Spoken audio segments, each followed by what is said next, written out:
Emily Patterson Jackson is a woman of strong religious beliefs, which is a bit surprising considering she was raised by parents of widely divergent beliefs who never attended church until Emily was a teenager.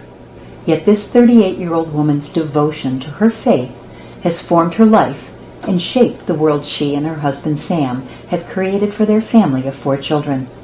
They are active members of the Grace Church in Noblesville, Indiana, and in talking about their involvement, Emily's enthusiasm bubbles over in words that barely form before they flow from her soul. It is her faith and joie de vivre that has guided Emily and her church to a very special project. I was at Circle City Relief, which is an organization that partners with our church, and they meet in the parking lot of IPS School 62, which is downtown. Outside in a parking lot? Yes, yep, rain or shine, every Sunday. The couple who started Circle City Relief, Matt and Sandy Gay, just kind of developed this organization. They were able to, have a deal with the IPS school, and they met in the parking lot, and they just serve a meal to everyone there in the community who wants to come and have a meal every Sunday. Wow. And they get food donated from Little Caesars and Circle City Barbecue and different places like that. There's a large homeless population in that neighborhood.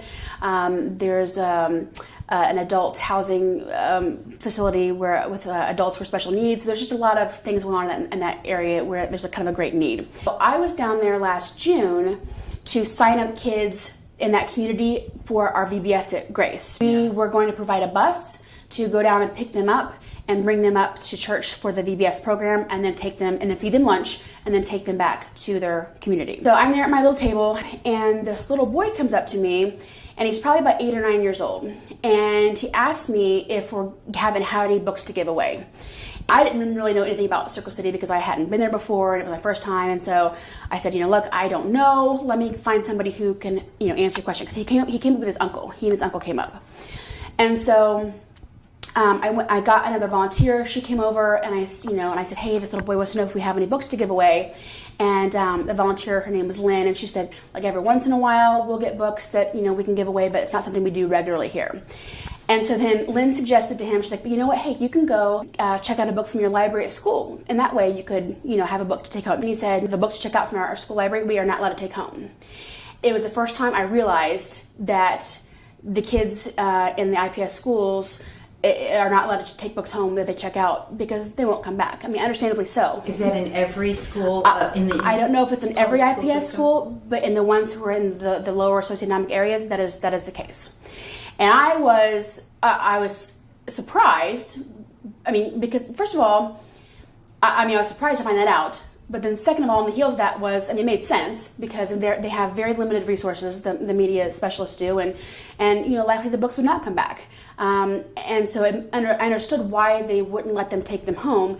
But then thirdly, I was kind of embarrassed that I'm 38 years old, and it's never occurred to me that these kids couldn't take home books from their school library. Because I thought of my kid. My kid brings home books from his school library every week. And, we go to the library, in our city, and we have hundreds of books at home. And this kid wanted one book. He wanted one book that was his that he could take home. And, it just really kind of opened my eyes to the limited access that they had to something seemingly as simple as books. And so then Lynn also said, she's like, well, you could go to your public library and, check out a book from there. And he said, no, my mom works all the time. I don't have any way to get there. He's probably on his own quite a bit. So he and his uncle left, and they didn't have a book, and it hurt me. I was thinking about it days later. It was still kind of with me, and just that, not only that, that they didn't have access to books, but that it wasn't fair.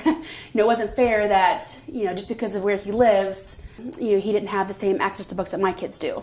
2-3 days later, it's still churning in my mind and still, kind of there. And that's when, for me personally, I think, that's when the Holy Spirit is kind of like nudging you. That's been my experience. That when it's still there and it's still, it's like, wake up, and it kind of is coming to the, forefront of your mind. And that's when I thought, what if we could form a bookmobile through Circle City Relief and be able to have books that we could give away there. And then what if we got enough books that we could do it regularly, maybe like monthly? And so this idea just kind of starts forming, in my mind. So in August, I put out on my personal Facebook page just my original kind of question, which was, hey guys, I have a crazy kind of idea to start a bookmobile through Circle City Relief. Would anybody be interested in donating any books? And that was the starting point, and it has just exploded from there.